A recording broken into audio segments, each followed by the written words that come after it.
Hey, hey, hey, hey. Hello, hello, hello. What's going on? Let's see. My phone let me know it was time to go. Greg, good to see you. First one in chat tonight.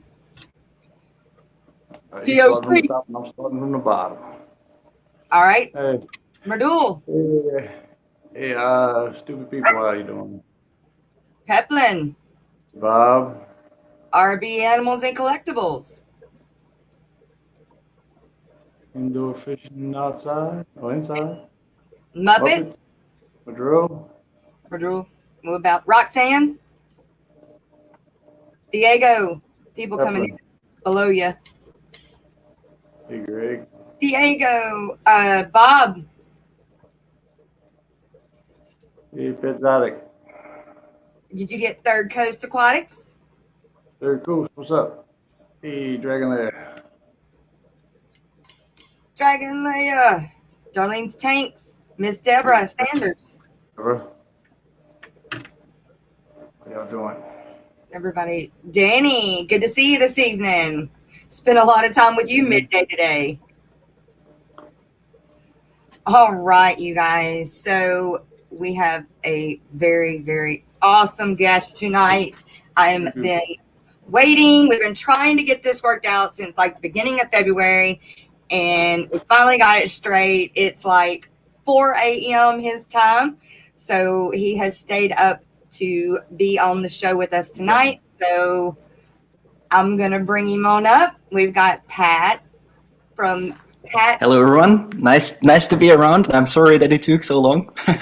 No, it happens, especially when we got such a time difference going on here.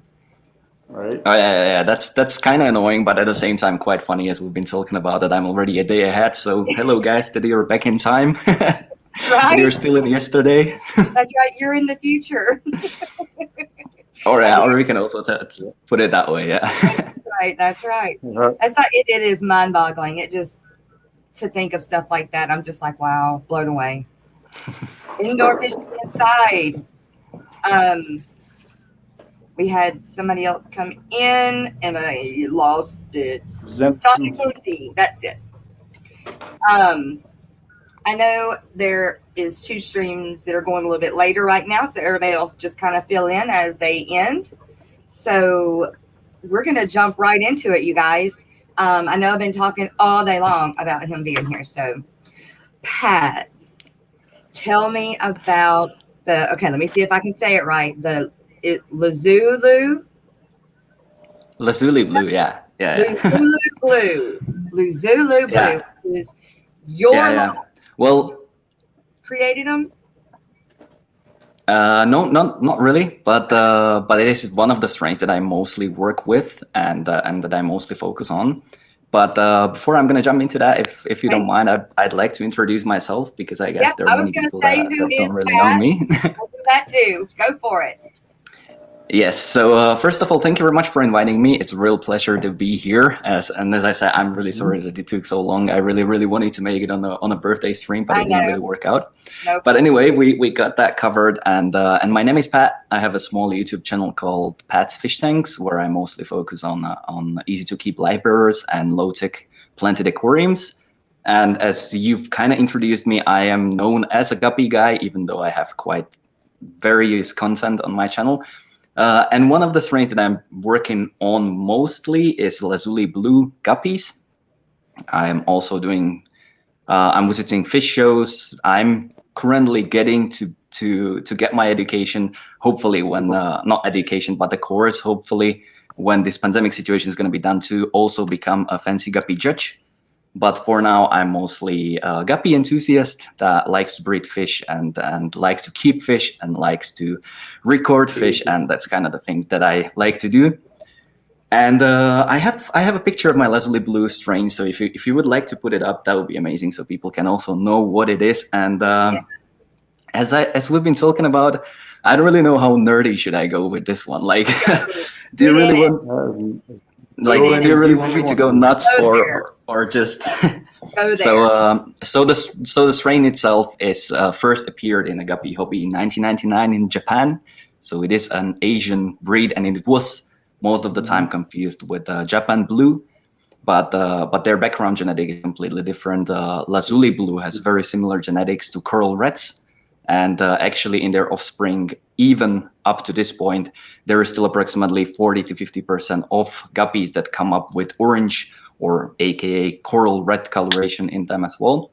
So it is definitely a little bit challenging strain to keep, but I absolutely love blue coloration. It is something that fascinates me a lot, and I try to focus on improving blue coloration of this strain. That is one of the things that I'm focusing on the most, not really the finish, shapes, and stuff like that yet. So my current focus is mostly on improving the coloration. And as you said, that many people don't even know what lazuli means. And therefore, when I'm doing presentations about this strain, I usually also cover that point. So lapis lazuli is an Asian stone that is completely blue. And back in the Middle Ages, it was grounded into powder, and it was used as blue pigmentation for artists to paint with. And it used to be the most expensive blue pigment. So that is what lazuli is. It is actually deep blue metamorphic rock, or it is actually the pigment, but it comes from blue metamorphic rock.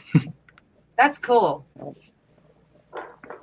That is cool. So as you can go for it. So as you can see on the pictures over there, this is the strain that I'm talking about. The top two pictures, females in on the left side and male is on the right. It is the original pair that I got, and as you can see on the female, they actually have some nice shark tail. So as you can see, the bottom edge is a little bit shorter than the top edge. The top edge is quite elongated, creating this shark-like looking tail, which I do really enjoy. And it is a unique trait in the females that many of the breeders that I've been talking with that actually keep this strain haven't seen. Usually the females are with the brown tails, and the origin of this strain is not known. I have been talking with several Asian breeders as well, where this strain could possibly be where this trait could possibly have been introduced into this fish, and the original breeder that I got it from, he got the original pair from World Championships in 2017 that were, if I'm not mistaken, in Vienna. So that's where the original pair that the breeder that got the fish from got it from. So most likely it came from Asia somewhere. But the origin of this trait, the shark tail in female, is not known, and I can really nerd it out. So now, do the males carry that? They don't look like they have such a long top as the female. No. The males just have regular delta tails, and as you can see, the original male was not really very good delta. But already the male below him, it doesn't look like the delta is very good, but already the male below him is my generation number 4, where I've been already able to selectively breed also some nice delta tail. And as you can see on the left side of it, I won the show in March with the pair of these fish. It was actually the last show that was happening before the COVID, and it was quite a hassle as well, because it's a funny story. I flew all the way to UK to attend this show with my fish, and I was also supposed to be giving a talk. I was one of the speakers on the show there, and it was all when the first COVID situation was happening. So what happened here in Denmark, where I'm living, is we got into complete lockdown, and I've decided to go and travel anyway. But the UK was still completely fine. But as I came in there, it was Thursday, and the show was on Saturday and Sunday. And on Friday evening, we've been in a pub, and I received a SMS on my phone that the borders are getting closed, and if I will not return to country immediately, I may not be allowed to enter. Oh no! And I would be stuck in the UK for a very long time. Right. So what happened is I was really, really quickly rebooking my flight back home, but I was still not sure, because it was like they should allow you back to your country. So that was kind of funny. But that day, Friday evening, also came out the new regulations for the show, that in case that somebody was traveling within the last 2 weeks internationally, he's not allowed to enter. So organizers were like, nah, you're just gonna, like, we're gonna figure something out. But basically, how did it go is I've just put my fish into the show, and the morning of the show I was flying back to Denmark, so I didn't even see the show. I didn't do my speech, but at least my pair came out as a winning one. So that was pretty nice reward for all the hustle that I've been through. Yeah. So talk a little bit about that, about winning the what section you had yours in. Oh, these ones were actually deltas. So I came out as a joint show winner as well. There was one pair of top swords that scored highest overall as well. The way we score fish over here in Europe is according to IKGH rules and regulations, and therefore we score each category separately. And the pair that has the highest score value or highest value of the points is overall show winner. So we have each category winning pairs, and then we also have the overall show winning pairs. And I won the category, but I also won the entire show. But that was two of us. There was also one breeder who had top swords that were exactly the same score as mine. So we had the joint victory overall. But as I said, it was a little bit of shame because I wasn't really there, so I didn't get to see that. Yeah. So I was really excited as well, and that was very unfortunate. But it is what it is, It's nothing that we could influence.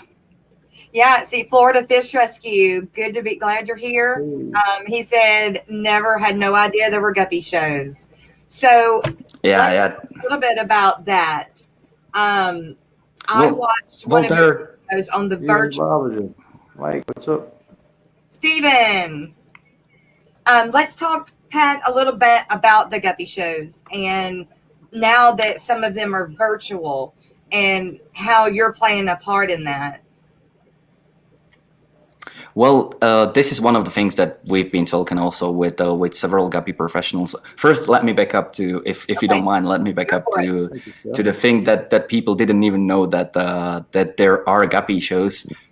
That is fun because like for many people, guppies are just these kind of feeder fish that you get in your local fish store for whatever, and you just feed your Oscar with it, or it's just a fish for beginners.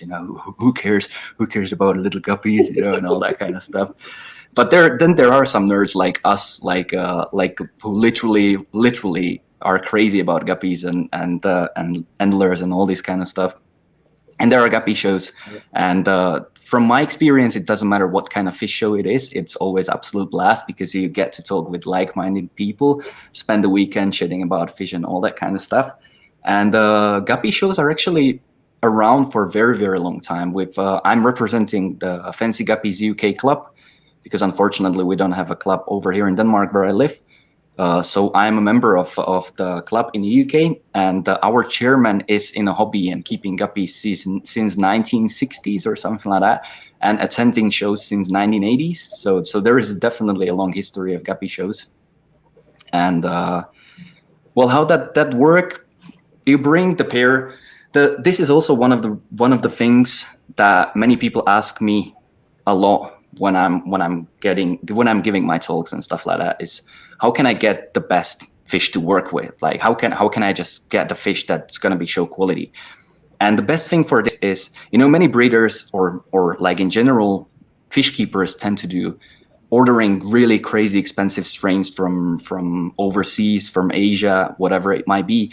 But you may not know this, but guppy shows, they always have the auction at the end of the show. What means that all the fish that you see in a show, the way that the guppy shows usually make money to cover the expenses of holding the show is that they hold auction at the end. So you get these highest quality fish ever, like especially on like European championship shows and stuff like that. Those are around 10 throughout the year if the COVID situation is not happening. But you get the best quality fish that are sold usually for very, very small amount of money, because like as we've been talking about, not that many people know about it. And actually you have super high quality fish for a very, very reasonable price. But talking about guppy shows, it usually goes the way that you come Friday, you as you usually help out to set up the show. There are small aquariums. The way we do it over here in Europe is we show trios of males or pairs, and I'm always in a pairs. I don't really show trios, but what you do is you get a pair of your fish, you register it into competition, bring it with you to the show. Then on Saturday, the show is actually open in the morning when the judging is going on. So the judges are finding out which pair is actually the best, and then usually the rest of the day. So this usually goes on during the morning or stuff like that, and then the rest of the day is open for public, so people can walk in and check out the fish. They see which fish is the winner of the show and all this kind of stuff. And overall, and then usually it's also followed with some talks and presentations and all this. Like, depends on what kind of show it is. It may be either academic talks or it may be just fun talks about, like I tend to do kind of fun talks when I'm doing my presentations. I do have a little bit of nerdy stuff in my presentations as well, but mostly trying to, like, put up the pictures. This is the fish that I got, and look, this is very interesting thing that I have, and not really go into super detail with genetics and all this kind of stuff, because it's also one of the things that I found out while doing YouTube is that people like to get this kind of, yes, nerdy and like academic knowledge, but at the same time they like to get it presented in a fun way. And like I can be talking about the chromatophores and erythrocytes and all this kind of thing, how that how that influences the coloration, but nobody would cares. So it's always like, like when I do my talks, I say about lazuli that it's a blue stone that 1,000 years ago used to be used as a powder to make arts with, and all this kind of stuff, instead of going into super nerdy details. But overall, shows are real fun, and I can only recommend giving it a shot. And also, as you've said, I a little bit slided off that topic, but as you've said, with online shows, it's never been easier. It's never been easier to enter a World of Guppy showing than it is right now, because right now you don't have to travel. And we can maybe cover a little bit later that World Guppy contest. But right now, all you need to do is take a little video of your fish. And I mean, yes, we're lacking a lot of the social aspect of the shows, where you actually get to talk with experienced breeders and get to share the knowledge. And like we're missing that also on Friday nights and Saturdays. Like we can go out and all this. It's kind of the same. Like the social aspect of the online shows is definitely missing. But it's definitely better than not doing anything. And the big advantage of it is that it's never been easier. It's never been easier to enter World of Guppy showing than it is right now. And that's why I always say people, just give it a shot. Maybe you're gonna enjoy it. Just record your pair and see whether you like it or not. So, and that is through who? Like the IFGH or IFGA, or who is doing the World Guppy show? Like, what is it? Group. Well, this really depends on what kind of show are we talking about, because there are tons, and so, like you guys in the USA have your own association that does your own shows, and it's kind of a shame that we don't really have this massive global show going on, which is actually the World Guppy contest. Usually is that kind of show where all breeders from all around the world meet. And this year the World contest was organized by Brazilian Guppy Association. It should have been in China. So the original place for 2020 World Guppy contest was China, but because of the pandemic situation, of course, the show was canceled. And then IKGH and other associations that joined together to create a World Guppy contest. Brazilians came out with the initiative that they'll create the online show, and all of the associations were very supportive of it. And I have to say, it was very, very well organized. It took over a month longer to evaluate all the entries, because as we've been talking about, logistically that was much more difficult than they would imagine. But this year's World Guppy contest ended up being organized by Brazilians, and it ended up as a great success. According to that, there shouldn't be any World Guppy contest, and at the end of the day, we had one, which connected breeders from all around the world, and it was a blast. So I really enjoyed. is it this year going to be the same thing? They're doing another virtual Guppy Guru, or hello. for 2021? Yeah, well, the plan for 2021 right now is that it's going to be held in China. Oh. So they just kind of postponed it 1 year, but from what I've heard, most likely it's going to be canceled again this year. So it's right now it's uncertain what's going to be happening, but there are efforts being made to make shows and to come back with the shows. I know that IKGH already made efforts that that shows should be back also, not only virtually but as a regular show. And I'm the Fancy Guppies UK and British Library Associations and a couple of other big associations in the UK are planning a massive show on, I think it's 16th and 17th of September. So we're crossing the fingers that the situation is going to be quite all right by then. And we used to have 4 shows throughout the year, and then grand final in September with the UK association. So what we're planning to do right now is make just one show, but one that's going to be really, really worth it, and that should be in the middle of September. So until middle of September, I guess, and also during the summer, most likely we'll just keep doing shows online, and then hopefully from autumn the situation is going to be better, and we can return to showing guppies also in real life and in person. So how many times have you shown your Lazuli Blues? Like, how many times a year do you show them? Well, this is the fun fact, because I'm also kind of new in a hobby. Like, I'm not new in a hobby, but like nerding guppies, I'm like for past 3 years. So by the time I started showing fancy guppies, it was before I was confident showing my pairs. It was actually a half year before the Corona started. So I got to show where I was showing actually the bluegrass strain and bluegrass pair that I was working with before my Lazulis, and that was in October 2019, I think was the first show that I've entered. Then in March. Those? No, I don't have pictures of those. Okay. I do have, but I didn't really include them. And then in March I've entered my first official show with Lazuli Blues, and I won that one. And basically the next show that I've entered was the World Guppy Contest, where I sneaked out the victory in the fantail category as well, which was crazy for me, because like as we've been talking about, like that I'm a perfectionist with my fish. We've been talking about whether I sell my fish, and the answer is mostly no. Right. Because I'm afraid of that if I would sell my fish, I need to put that 100% quality stamp on it if I do something, and I just don't feel confident doing it, and I don't enjoy selling fish. Right. So what I do is usually prepare my fish for the shows, and in case that somebody is super interested about getting my pairs, then I usually just give it to the breeder to enjoy it, but I do not really enjoy selling my fish. And this is one of the things, like, I'm a perfectionist, you know. So when I've entered the showing, the World of Guppy showing, I was like, one day I'll make it to World Guppy Contest.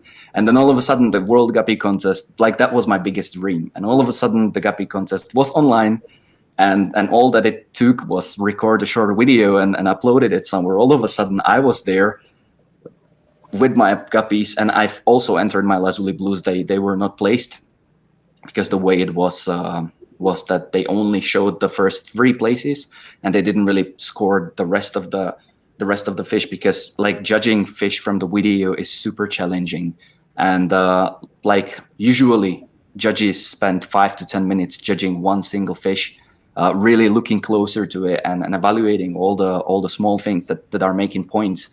And if you have only 30 seconds video, and sometimes those video are not the highest quality, then it's very challenging to kind of, you know, put the exact amount of points on those. So the point system was much more simple than it would be on a regular show. Actually, there's been approximately 25 judges from all around the world, and basically there's been a first round of judging where they've placed 1 to 5 points, and then they picked the best fish, and then they really closely examined those top fish that they've picked after the first round. So it worked a little bit differently than the regular show would. And my Lazuli Blue didn't really place.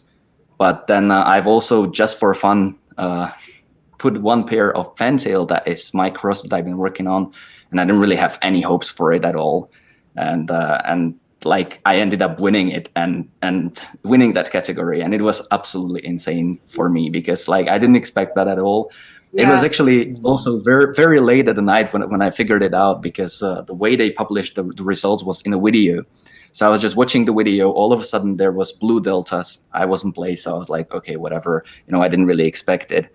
And then all of a sudden there came fantail category, and it was like third place, second place, whatever, and then first place, Pat's fish tanks. And I was like, I started screaming so hard, I had to wake up the entire apartment building that I live in, I guess. But it was real fun. It was real fun. Those are the times that make it worth it for sure. So when is your next one that you are planning on entering them?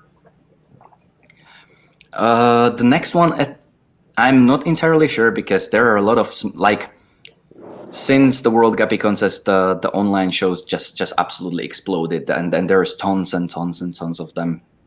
So you have also a lot to pick from.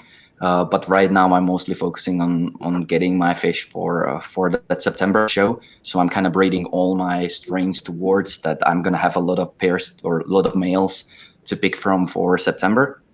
So I'm actually working with a lot of fry right now, because the way I breed fish is I don't breed them with heaters. I have them in small planted aquariums, low-tech planted aquariums, which have room temperature, and I'm in degrees Celsius, so I'm not sure how much it is in Fahrenheit. But I keep I'm in 22 degrees Celsius is the temperature that I keep fish in. So it's for guppies on the cooler side, definitely. Yeah. But what that but what that makes is that your fish grow slower, meaning that like, if you have them in a higher temperature, you can easily get the fish ready for the show in approximately 4 months. My fish take approximately 9 months to fully develop until they're ready for the shows. But this is mostly because I keep them in a lower temperatures. But what that makes is that the development of the fish is slower, but their lifespan also increases and usually doubles comparing to the fish that are bred in super hot temperatures and kind of pushed to be raised up quickly and be ready for the show as soon as possible. Right. So 22 degrees Celsius is about 71, 72 Fahrenheit. Yes, that's approximately the temperature that I keep my fish in. Mine at like 76 to 80. So So And this is one of the things that I also got asked frequently, like you know, you need to have guppies in super warm temperature and all these kind of things, and it's just like we're back to guppy is maybe the simplest fish in a hobby, and the consistency is always the most important thing with breeding them. So if you're trying to chase the perfect parameters, usually you're just gonna end up harming the fish. And you know, if you have constant fluctuations of the temperature, and I would have it because my lights go off, like I have it on a timer, meaning that basically what timer does is turns the electricity off and then turns it back on in the morning. Well, in case that I would have a heater, then it would increase the temperature during the day, decrease the temperature during the night. So what I prefer is having the consistent temperature in my tanks and consistent environment for the fish that they got used to. And many times I got asked, like, oh, if I have fish that was raised up in, I don't know, 28, so high 80s temperature, and I have a cooler tanks, is it gonna be fine, or is it gonna be? And the answer is it's not going to thrive. In the first generation, definitely is not going to thrive. So if you get a pair that was raised up and used for warmer temperature and you acclimate them into your cooler temperature tanks, they're not going to thrive. But already the F1 generation, so already their first offspring, are going to be adapted to the temperature. And the more offspring you're getting, the more and more the fish are going to be adapted into. But that's kind of with everything that you do, you know, more you breed it into the same consistent parameters, the more they're going to thrive, and then the more they're going to get used to. So I breed fish in 22 degrees, in 70 degrees Fahrenheit, and they're doing just fine. Yeah. Let me catch a few people that have come back in or have come into chat real quick.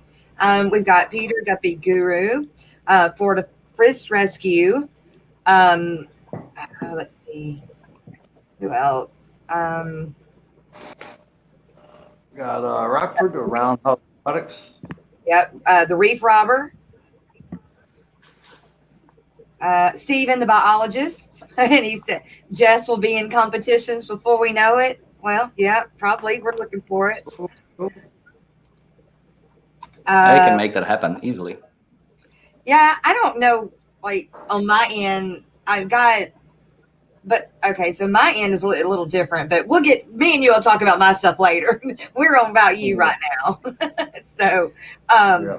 I think that's everybody that came in here like recently. IHSP, Monster Fish Gal, Miss Lori's there too. Rocco just woke up from your nap. Rockford. So, all right. I think we're back where we need to be. Some of the very familiar names also for me, Guppy, Guru, Hello Buddy, and all the other guys that I know from the chat. It's nice to see you guys around. Finally, I'm live in the time that it's normal for you guys, and not like usual times when I go live. But and back to the shows, I'm actually working on the online show that's going to be hosted on my YouTube channel, with in cooperation with Fancy Guppies UK and British Librarian Association. The show should be somewhere in May or something like that. It's actually in the making right now. So that may be a good opportunity for you just to just join and try it out. You know, like we're gonna have Endlers and Guppies over there. So that's something that's in the making right now. More information is going to be coming a little bit later. But as my club from on that, like what email list or where would I go to look for that information? It's going to be on my channel for sure, or on my social media platforms. Okay. The way the show is going to be organized is Bill Gelbally, the chairman of Fancy Guppies UK, is responsible for getting the judges, the judges from all around the world, because he's well-known guppy judge and he has the connections over there. So we're going to be having the judges from all around the world, and I'm going to be responsible for the technicalities of the show itself. So how the entries are going to be uploaded, where the entries are going to be uploaded, and all this. So basically, like a show director. And I can just send you the more information that are going to be little bit later. But as I said, it is something in the making right now. So we don't have nothing yet like put directly on the table. Like this is the date it's going to be happening. It's in the making. It's a little bit complicated process. Yeah, they got you, and you're doing what, the computer side of it. Yeah, exactly. Awesome. Well, go ahead, Chubz. You got something? No, go ahead. Oh, nope. On a different side of things, because I had somebody ask me to ask this question earlier today. You have a game, like you create a game. Yeah. Talk a little bit about that. Oh, that's actually quite funny because I didn't know that you guys know about it. But basically the thing is, and I think Chewy was the one who said something about it. Yeah, I've been working 1.5 years on developing a board game because I'm kind of board game enthusiast myself. Okay. And the game was called Your Aquarium. I have it right here, but it is just an empty box that I used for marketing purposes.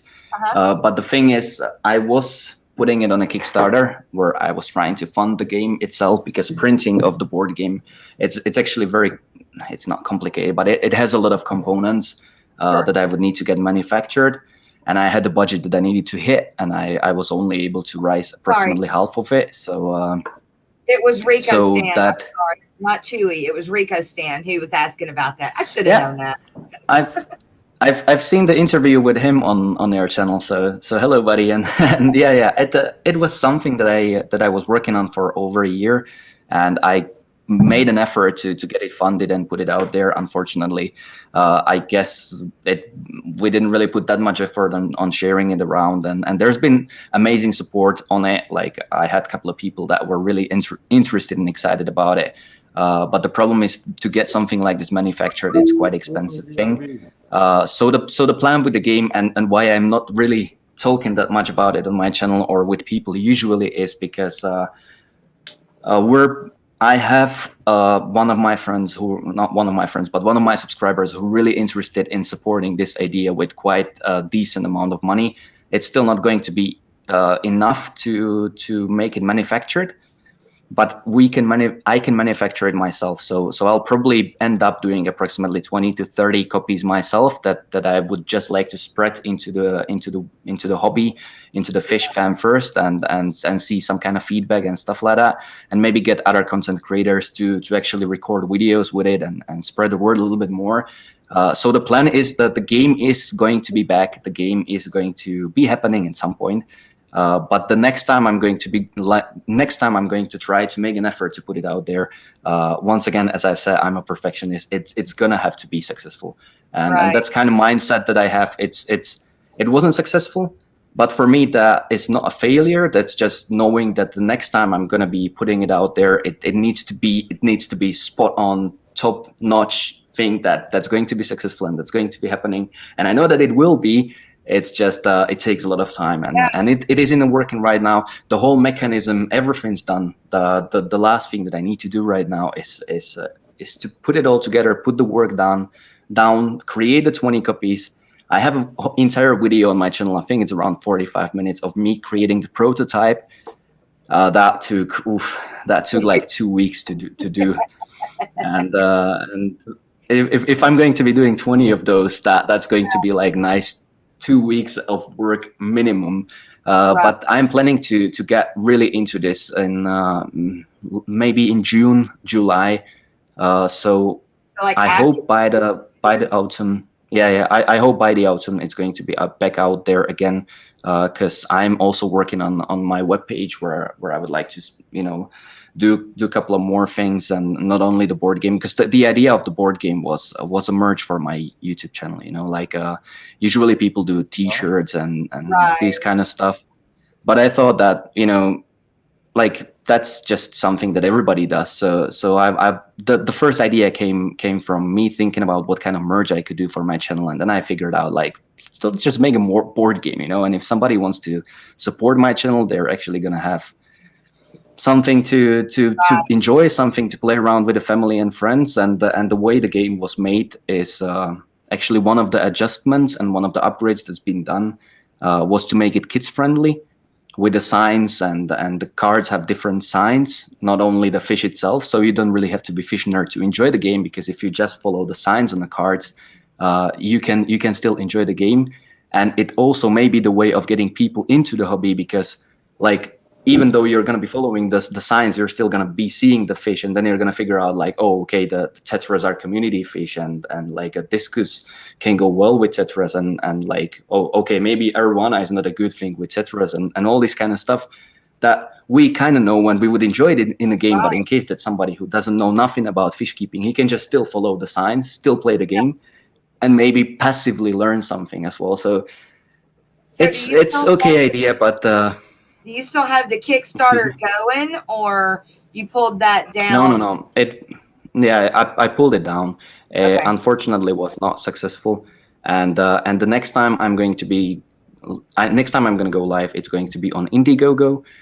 So instead of Kickstarter, where you need to hit the target, like if I would get the money that we raised on that campaign, the game would be already out there. But the way Kickstarter works is you either hit the target and get the money, or you don't hit it and don't get nothing. Where the Indiegogo gives you the money that you raise. Okay. So the next time I'm going to be doing it on a different platform, because that would allow me to like have funds to do this.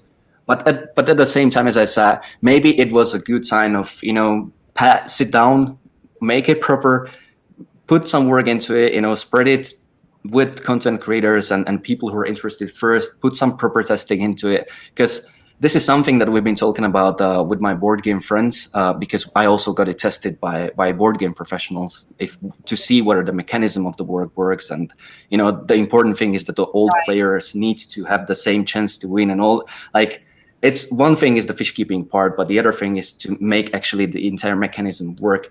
And I got it tested by my board game friends. And one of the things that we've been talking about also when we play more complicated games is, once you create a board game and once you get it printed, it's the button that you press and you can never go back. You know, Yeah. like it's not like computer game that you shut it down for an hour, fix the bugs and improve the game, and it's fine. Once you get it printed, once you get it out there, it's done. You if you find a mistake after that, it's done. Yeah. So maybe it's a good thing.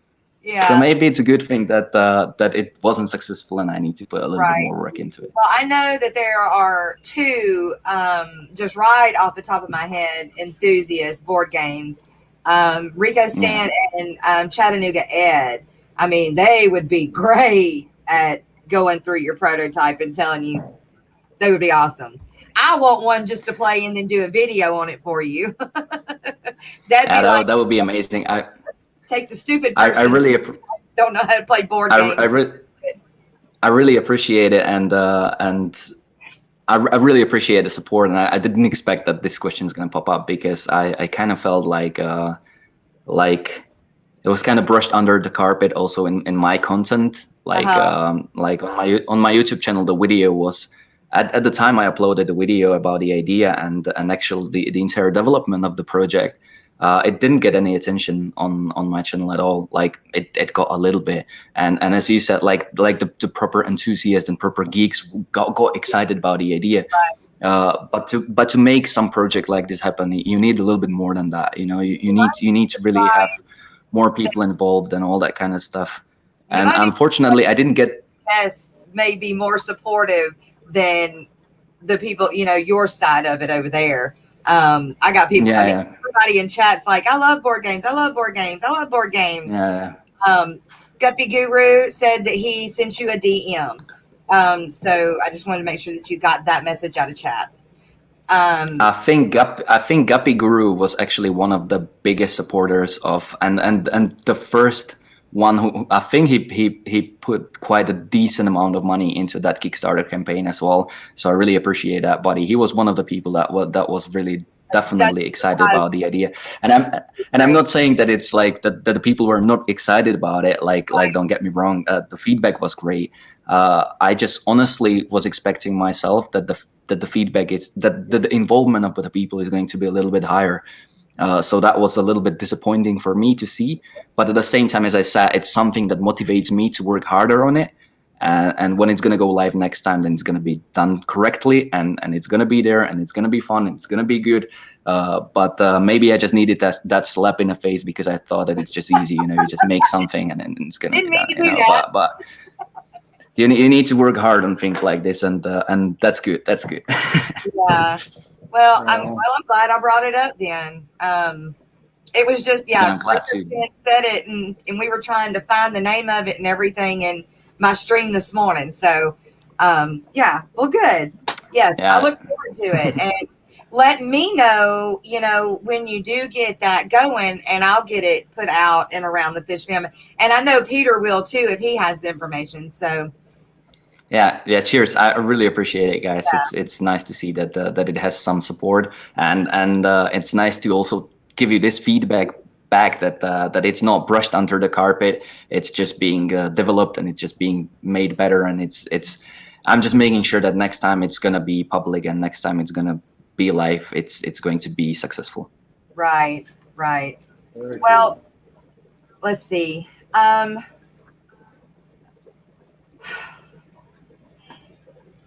The other side of Pat is you said that you had just finished your studies. What were your studies in? I'm originally from Slovakia, so I live in Denmark, and my entire life I'm in hospitality and tourism. So I used to work as a chef most of the time, and I used to be the hotel manager, restaurant manager, and all this kind of stuff. My past positions, I've been working next to my studies my basically entire life since I was 15, and my past positions were before Corona. I was a team leader in a small restaurant where I had a little team of 10 people below me, and after that, because I've lost this job because of the first wave of COVID. Mm-hmm. I got employed as a chef. I got employed as a chef in a cold section, as a head chef of cold section in one of the most fancy restaurants in one of the big towns here in Denmark. But unfortunately, I also lost that job in in December Same. because of the second wave of COVID. Yeah. But it's completely fine. I came here to Denmark to make my studies because English is not my native language. My native language is Slovak, and I also speak fluent Czech, Danish, and English. And my goal when I finished my high school was to improve in English. That was one of the biggest goals that I had. I wanted to study in English, so I moved to Denmark. I've started studying at the university and finished bachelor degree in international hospitality and in international hospitality management with the specification or specialization in hotels and restaurants. And recently, last year in June, I finished my master degree in tourism at the university that's ranked in the top 2 universities in the world, top 2% universities in the world. So that was quite a nice success. And unfortunately, even though I absolutely love hospitality, I absolutely love serving customers, I love talking to people, I love working with people, I love smiling to people, and I love when people smile back. And I absolutely enjoy the field that I'm working in. Yeah. The problem is it's a tough field to be in right now because of the situation that we have right now. But at the same time, we all know that once this is going to be over, the tourism is going to be an absolute blast, and we're going to be traveling and we're going to be back. We just need to hold on and be patient until this ends. The tourism is just going to blow up. Everybody's got cabin fever right now, and they're wanting to get out and go. They just can't yet. Yeah. Right. Yes, exactly. So that is my background in tourism and basically what I'm studying and doing. I also have background in track and field athletics. I used to be 8 times champion on 800 meters and 400 meters, and I still do it. But I only train like 7 times a week right now. Before, when I used to do it next to like semi-professionally, I was training 12 times a week. So other than fish keeping, that's something I do. I love exercise. I love running. I love gym and all that kind of stuff. So also something that I do. Wow. But it's kind of like 2 worlds. That's one of the like I got asked many times, like, do you have a Facebook page? And I'm like, nah, I don't really have a Facebook page because like on Facebook I have like all my, because I also do ice hockey and other like roller hockey, ice hockey. I also do a couple of other sports. I'm crazy about sport, and that's part of my side that I have like on Facebook and all that kind of stuff. And then I'm crazy about fish as well. Right. So then I have my YouTube channel and fish Instagram, and that's what I kind of don't like to mix these kind of 2 worlds, because like many fish keeping people, if they would see something on my Facebook like from athletics or ice hockey or whatever, then they would be like, oh, this is not something that I subscribe for. And I kind of see it also the other way around. Like all my hockey friends, when I put some fish on, they would be like, what is this? Like, so I kind of have this, like divided personality where I have like some of my social media is focused on like my private life and my sports and all this kind of stuff. And then the other part, which is for fish keeping. And I really enjoy both of these, but I'm not trying to like blend them together, because as I said, like majority of people would be like, oh, this is not content that I subscribe for, and it's also I like to know the whole person. I want to know, not just you as Pat and your fish. I want to know, I want to get to know the person, too. But that's me. But you wouldn't believe how content wise it's actually not really working this way on YouTube. Like I can definitely see it on my channel, because like I'm known as a guppy guy, like I mean I love it. I enjoy guppies, but I also enjoy shrimps. I have a lot of neocardina shrimps, and I enjoy tetras, and I enjoy discus, and I enjoy like variety of things, but I'm known as a guppy guy or Endler guy, and if I post a video on Endlers or guppies, it usually hits like 500 to 1,000 views immediately. And if I post a video about, I don't know, something that I like, some tetra or some shrimp, it gets 120 views. Nobody's watching it, because it's like even I can see it already on my YouTube channel that even like it's still the same hobby. It's still something that people may be interested in, but you would be surprised that people don't like, as long as it's not guppies, then they're like, yeah, whatever. So those and that's kind of are your shrimp. yeah. Those are my green neocardinas, and I also posted video recently where I take a half an hour long cinematic footage of this aquarium with the Morse code tetras. Those are very special tetras that I have in aquarium with them. I absolutely love that tank, and as I said, like, you know, I'm not known as a shrimp guy, so as long as I put something shrimp related, it doesn't hit nowhere near the audience that that my other video does, and it's fine, it's completely fine. I still do it. Like, I have a vlog on my channel. I think it's at the end as well. Like, I have a vlog on my channel where I also post a couple of other fish keeping related things, and those videos usually don't really hit that well, but I still enjoy doing it. And I know that my channel is followed by many, like you just said, like that they like watching my videos also because of my personality. Yes. And that is exactly why I'm also doing the vlog, because I know that it's only gonna hit like 100 or 150 views, but it's those 100 or 150 people that really care about the channel and they deserve to have that video out there. Right. So I still do these kind of videos as well, but kind of am pushed to do a lot of Guppy content and Endler content on my channel, which I do really enjoy. But I would definitely love to also produce more of, you know, not really like, more like also vlog-like videos, but I know that that would probably not be as watched as my other content that I have on my channel. Right. I get it. I understand. So yeah, these are the orange tiger endlers? Yes, this is the Class K Endlers. So if we're gonna jump into Endler topic, we have class N, which is the pure wild types and strains, and we also have Class K, which is basically the Guppy hybrids. And the orange tiger endlers, these are coming from. I also have another ones. I don't know if the picture before that or after that. But yes, we're gonna begin with this one first. Okay. And these are yellow tiger blondes, and basically both of these strains I have developed myself in cooperation with one of the breeders in Slovakia that I cooperate with on Endlers. And you can see the picture in the middle is original strain called the yellow tiger saddleback, which is also in Class K, and bred out of approximately 2,000 males. In the first couple of generations, if you go back to orange tigers, I just wanted to show the original strain. In the first couple of generations, like 1 out of 200 fish came out like this orange. Oh, wow. And we first thought that's very interesting anomaly in the strain, because it lacks the tiger pattern. Like, it doesn't have the saddleback, it doesn't have the tiger pattern. It still has a little bit of the pattern in the tail, but it came absolutely orange. And if you have this strain under the direct sunlight, it also it has a purple shine on the top of the skin. So it's very interesting, and we thought with this breeder, like, we should try to establish this strain. And this is 1.5 years since we started, and we have them breeding 100% true.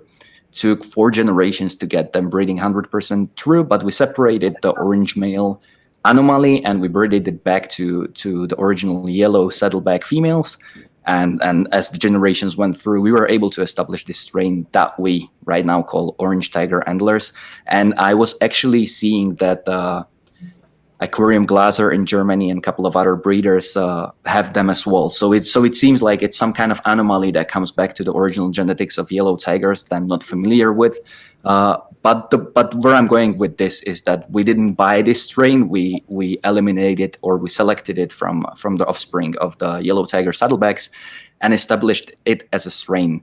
And if you go a little bit closer down, it was actually a lot of work of that my friend in Slovakia who's working with them and who selected the first anomaly. Yeah. And these yellow, that's actually a funny story, because I came there, I'm visiting him every single time I'm back home in Slovakia. I love his fish room. I have a video from his fish room on my channel, and it's absolutely mind-blowing. As I said, he has over 75 aquariums that are all heavily planted, all look like aquascapes, and every single one of them has a different strain of endlers. He's only focusing on endlers, and now he started to get a little bit into shrimps as well. But during the summer last year, I was visiting him, and I was also making the video, which I didn't publish, unfortunately, because I made a couple of mistakes while recording and stuff. And I was just like, okay, I'll just go back there a little bit later and record it again. But he came into this small aquarium in the corner of his room, and he's like, oh, I have a surprise for you. And he showed me these, which are yellow tiger blonde, we call them. And the pictures are not really that good, as you guys know. Endlers are super lively fish, and they're very difficult to capture on the pictures.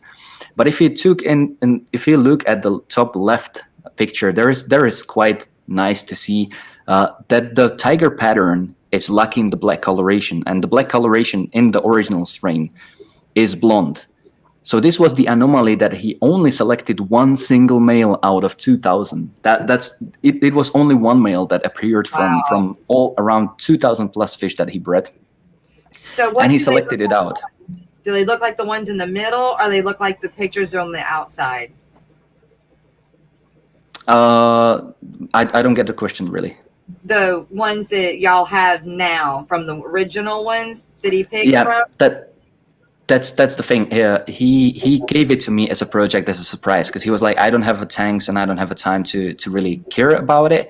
So he gave me one original female and one this special male, and it is 1 year and 1 month now since I'm working with the strain, and I have them breeding approximately 75% through. And currently I have approximately 15 males and 5 females. Yeah. So this is the project that I'm working on right now, and actually not even the viewers on my channel have seen this yet. This is the first time it's public, and I'm waiting until I'm gonna have a fully developed beautiful females with them, because the females right now, as you can also see a little bit on the bottom left picture, they're also completely blonde and lovely. And so this is the thing that I'm currently working on. And this strain, as far as I'm concerned, I've done a lot of research about it, doesn't exist yet. So this is one of the things that is super interesting about breeding guppies, and once again, why I'm so excited about doing it. It's because you can create something that is your own, like you can start with a one fish that has something that really interests you or catch your eye, and then when you work long enough with a strain and you do selective breeding, you do breed for that particular pattern, you can establish something that nobody else has. And as I said, I have not seen nobody having this kind of mutation of yellow tigers. So I'm waiting until I'm gonna have them breeding 100% through, and then I'm gonna come out with a video of the entire process of creating this strain. But this is one of the things that is amazing about breeding fancy guppies and endlers, and that is that you can crossbreed. You can try to develop your own strains that only you have, and majority of the time it goes completely different. Like you're aiming for something, and then you end up with something completely different. But it's still something that you have. It's still something that you enjoy, and it's fun, and it's super exciting. Exactly. I'm gonna jump out and get my side of the stream going. It's already 10. All right, see everybody on the other side. All right. So usually at this time, Pat, I don't know if you've seen or watched like any of like our night ones, but we usually go from my channel, we go to Chubz's channel, and then we continue on. That way I get my hour, and then he gets his hour, his time. And everybody, pretty much knows in chat that's what we do. And I'll still be able to carry the pictures and stuff over there too. I can show them over there. So we'll keep talking until I get the notification that he's got it going, and then we'll jump over there. Okay, cool. Just send me the link, but maybe we can just maybe we can just stop over here and continue on his channel, just so nobody would miss anything. This was something that I really wanted to put in, because, as I said, I didn't even put it on my channel yet. It's one of the projects that I'm working on recently, one of my most recent and most exciting projects that I work with. But as many people said, like, I didn't even know that guppy shows exist, and for many people they're always like, oh, it's just a guppy, or it's just Endler, what's so excited about it? But when you really get into the nerding of these little guys, and you really get to into breeding for traits, breeding for patterns, breeding for something that you enjoy and like, and all of a sudden the process becomes absolutely amazing. Like you can see the fish in the middle is well known, or yellow tiger saddleback that thousands of people have, or millions of people have, and then all of a sudden you have yellow tiger blonde that you bred out from one fish out of 2,000. You established it as a strain, and all of a sudden you have yellow tiger that only you have.